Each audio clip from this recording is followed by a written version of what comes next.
We are here this morning with Sophie. Sophie is an Instagram influencer and she uses hashtags like fitness over 40, women over 40 a lot. And so I thought she'd be a fantastic person to interview. Um, Sophie, tell us a little bit about your background and interest in fitness. Yeah, well, thank you so much for having me. It's really fun to talk to you and kind of share my message.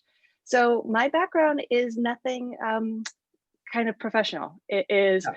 just, I've always been into working out, being athletic, but it wasn't until actually this past March when we all started going into quarantines and lockdowns that I decided I had really two choices. I could, for my mental health and kind of sanity, I could become more lazy and maybe drink and relax in that kind of fashion, or I could start really working out.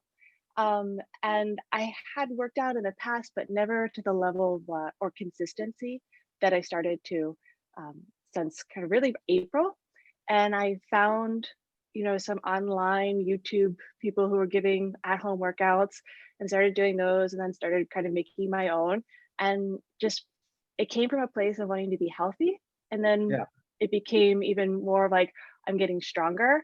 And once I felt that strength, it inspired me to continue more. And then I opened my Instagram account because I wanted to help others see that it Yeah. wasn't too late. You could start at any age and just, it was really more about the dedication and the commitment and that feeling of wanting to be strong and healthy. And so that was kind of my journey up until now. Wow, that's great. I mean, a lot of people are going through COVID and they're getting the quarantine 15. You That's did right. the Yeah. opposite. You upped your fitness. Yeah. Yeah. I actually kind of went the quarantine down 15 almost. Impressive. Just because thanks. And I was talking to a friend, and I think the key though was I didn't do it to lose weight or to be, a different shape or any of those reasons that in the past in my life we may have dieted or tried to work out or done other things. This time it was really just from a place of wanting to have sanity while there was so much that you couldn't control in the world. And Yeah. I just knew that I wanted to be physically stronger and healthier.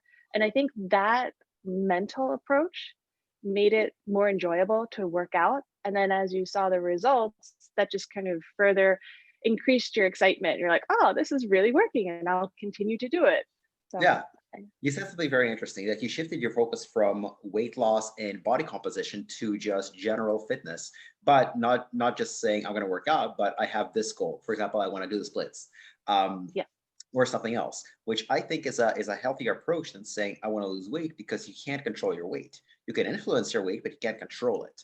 But in your case, you instead came to think of it as let me just see if I can master this skill, and how about this skill, and how about that skill. Okay, so that's actually quite a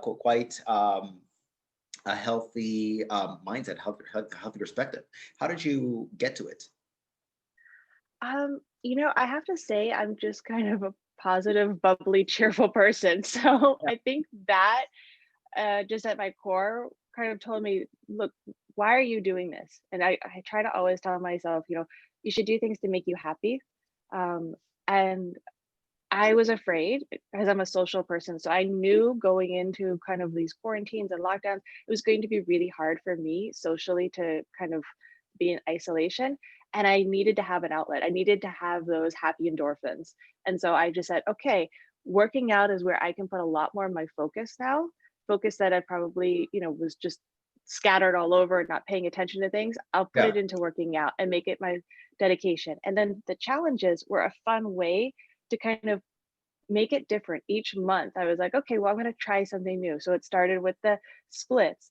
And I said, okay, what stretches do I need to do? How can I keep increasing it?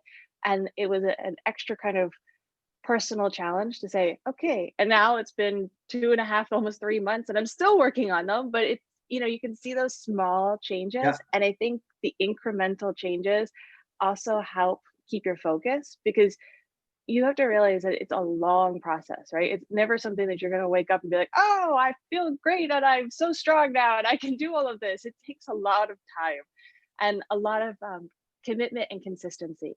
And for me, those extra challenges helped show that. Like the splits, they take a really long time and they're so tiny, the changes, but you can feel them because you're like, oh, I can feel my muscle getting looser and stretching more. Yeah. And the same thing with like whether handstands was the next one. I mean, I'm starting with headstands, to get the strength and the balance and the Yeah. stability. And then I'm going to increase to handstands. I mean, so they're, to me, they're incremental steps Yep. that I focus on. But at the end of the day, hopefully I can look back and be like, wow, look what I can do. And Yeah. it's pretty amazing when you can think about what your body can handle and do. Yeah, absolutely. There's a saying that people overestimate what they can do in a month and underestimate what they can do in a year. So it sounds like you have that perspective in the sense that you just pick one small little skill to work on. You work on it consistently hard until you've mastered it. Then you shift that skill into maintenance. You move on to a new skill. Yep, Awesome. What exactly. other besides the splits and handstands? What's next for you? Oh, that's a good one. I think I really want to work on my pull-ups. So Oh, I've never had a strong upper body. Legs were always kind of where I had more strength. And now I feel like I would love to be able to master maybe just five. Like I don't need to have, a ton. I can do one unassisted, like a real pull-up, but that's even hit or miss. It depends on the strength of the day, I think. yes. So that's my next goal is to really focus on pull-ups. Wow, very impressive. Pull-ups are particularly difficult exercise for women. I Mhm. often tell, and that's a very common goal amongst my female clients. And I often explain to them how difficult it is. 1% of all women in the world can do one chin up. So for you to be able to do five, that's going to be that. I mean, you can already do one, so that's really good. But if you can do five, that'll be just incredible. Yeah. Well, stay tuned. Hopefully I can do it. I'm excited, but again, I'm kind of the mindset of I know it's going to take a lot of work and a lot of Good. practice, so, you know, Yeah. it'll take time. And if you anticipate a lot of time, that's you won't give up when it does take a lot of time. Whereas if you think it's going to happen tomorrow and it doesn't, you'll be disappointed. So I mean, you have absolutely the right perspective. Um, and you said you were always into fitness. You just kicked it up a notch during quarantine. What was your routine like before the pandemic?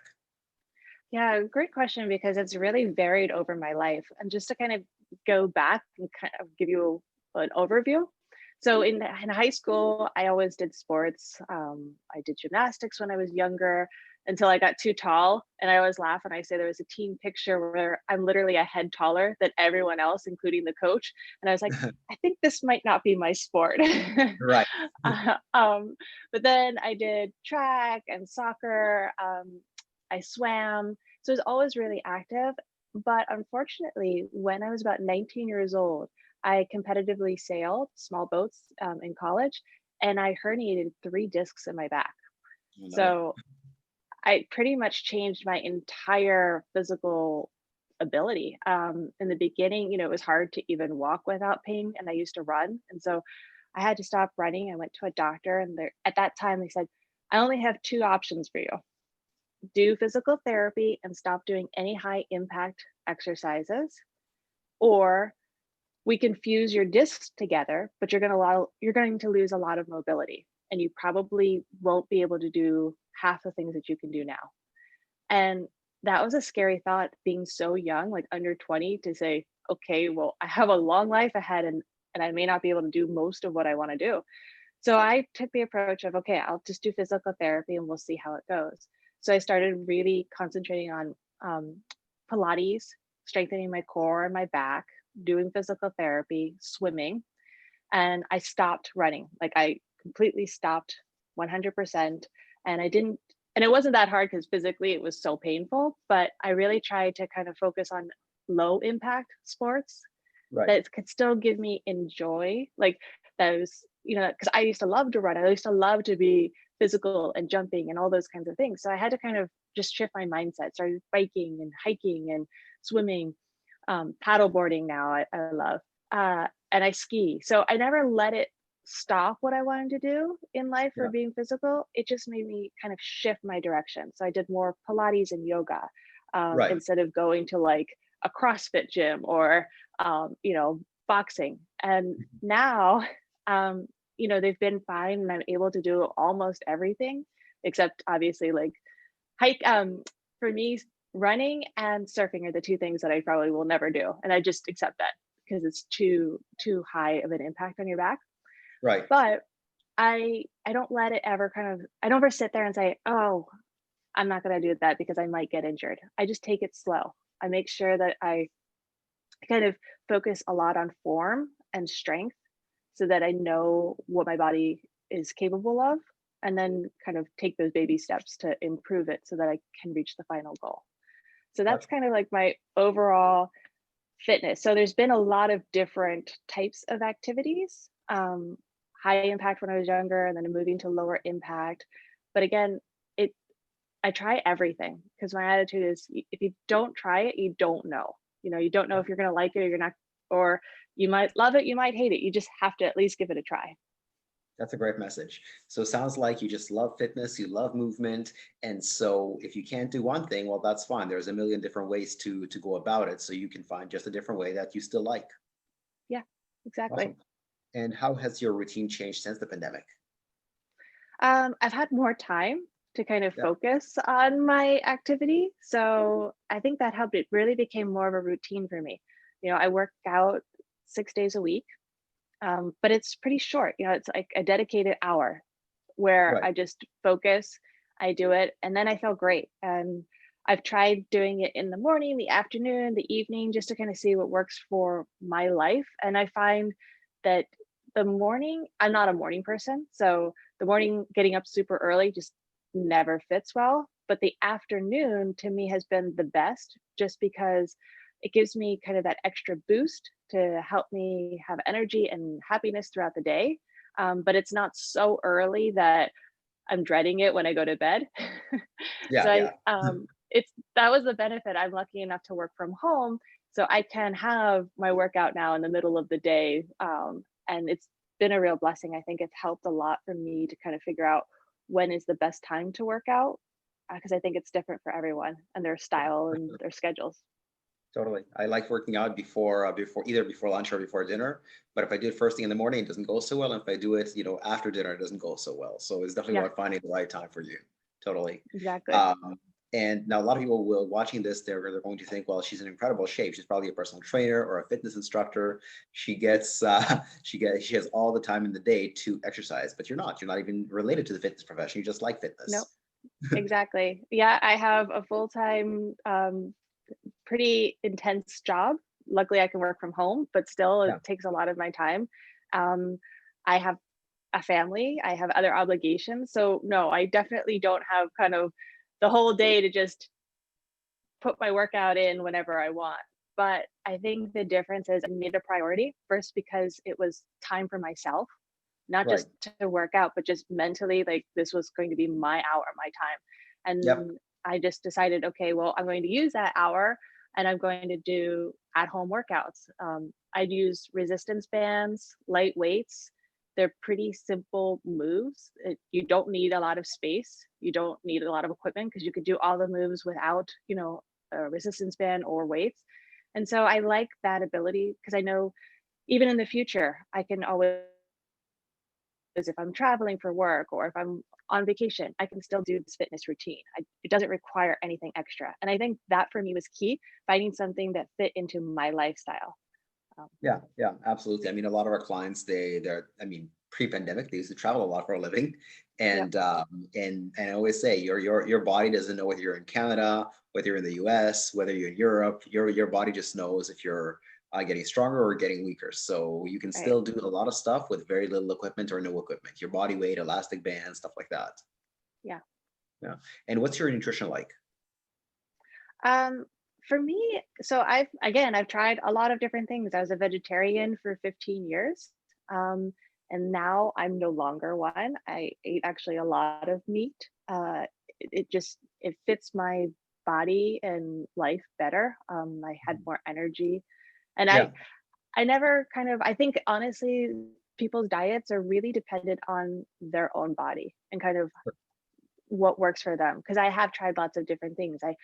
I don't eat gluten now only because I took it out of my diet for a while and I noticed a difference and it felt better. So I've Right. continued on that path. Same thing with dairy. I try not to eat a lot of dairy, Right. because it just doesn't feel good when I do. But I don't think that there's like a one style for anyone. I think you have to kind of try what works for you. Like I eat a high protein, higher fat diet, Right. and low carbs, but that's just what works now. When I was younger, I was a vegetarian, I ate a lot of carbs, and I don't think Yeah. that there's one thing that's bad or good. But for me, it's a higher fat, higher protein, low carb lifestyle. Right. And what made you decide to go from being a vegetarian to being an omnivore? Actually, I had someone in my family who had thyroid cancer, Hmm. and they were told, you need to really eat an anti-inflammatory diet. And I said, I will do that with you. I'll support you, and we'll do this together and make it, easier. Right. But when I looked at like what that meant as a vegetarian for me to eat, especially since I didn't really eat a lot of dairy, um, I was going to have a very, very limited kind of diet to choose from. And Right. then I thought about one of the reasons that I had originally became a vegetarian, and that was I wasn't a fan of like all of the extra hormones that were injected to animals, the conditions that animals were raised in. And when I became a vegetarian, that wasn't as important in the world. People weren't Right. talking about it as much, and so much has changed that I was able to find local farms that humanely raise animals. They don't use Right. any hormones added. They're free range. So I felt a lot better, kind of going back into the meat eating world, Right. but just being really cautious and careful about where I source my food from. And so then I started slowly introducing it, fish, and then really pork, chicken, beef, and it felt good for my body. And so then Right. I said, okay, I'm going to continue this. Cool. And how did your body and mind change once you started adding in meat? I actually I had a lot more energy, and I Yeah. felt full. When I was a vegetarian, never really had that full feeling. I could feel bloated and feel full in that sense, but I didn't have this feeling of like I'm not hungry. Yeah. Um, You weren't and satisfied. yeah, and now I'll I'll eat a meal and I will feel like my body has the energy it needs for the day. I don't have the highs and lows of feeling tired.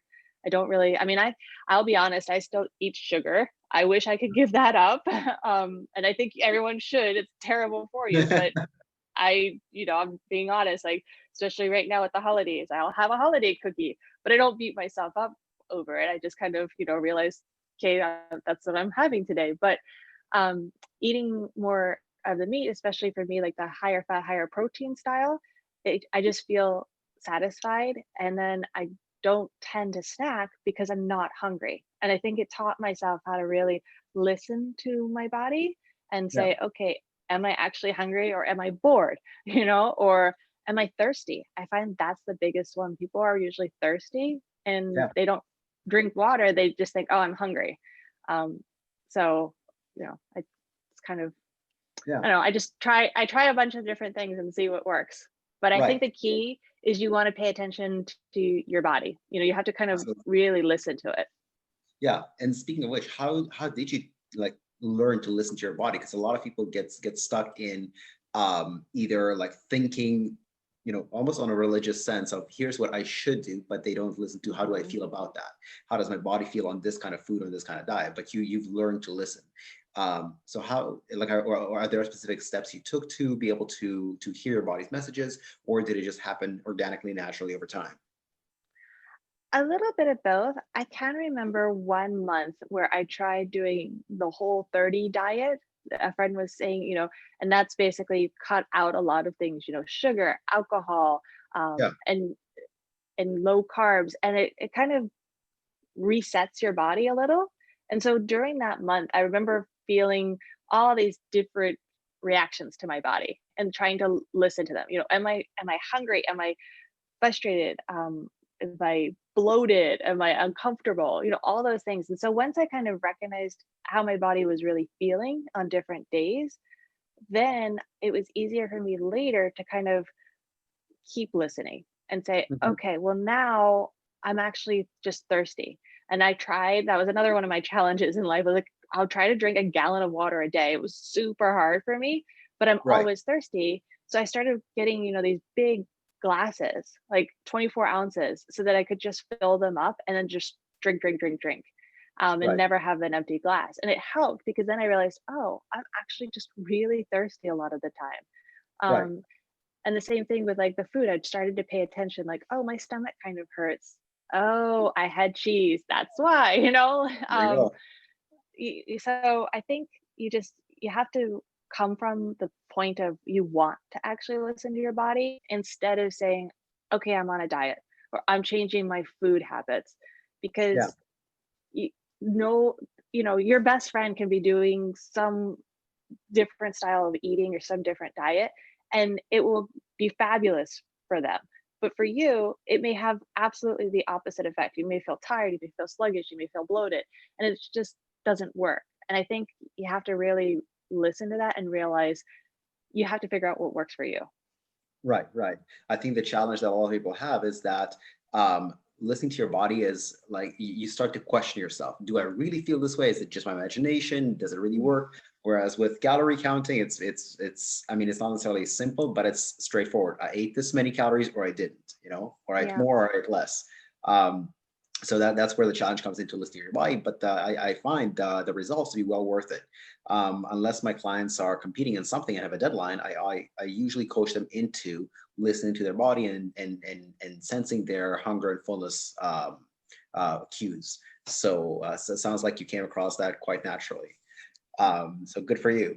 And last question, what's your favorite cheat meal? Ooh, brownies. All right, all right. And And the I don't really protein? call it a cheat meal because I just feel like if I want a brownie, I'll have it. Yeah, But yeah, I mean they're delicious. What's not to love? exactly. Awesome. Before we sign off, any last messages you wanna give to our viewers? Yeah, just be kind to yourself. I think a lot of people struggle with either trying to work out more or lose weight or getting in shape, and they put so much stress on themselves. Either it's not happening fast enough or they're not doing it enough, and that stress kind of makes it so much harder.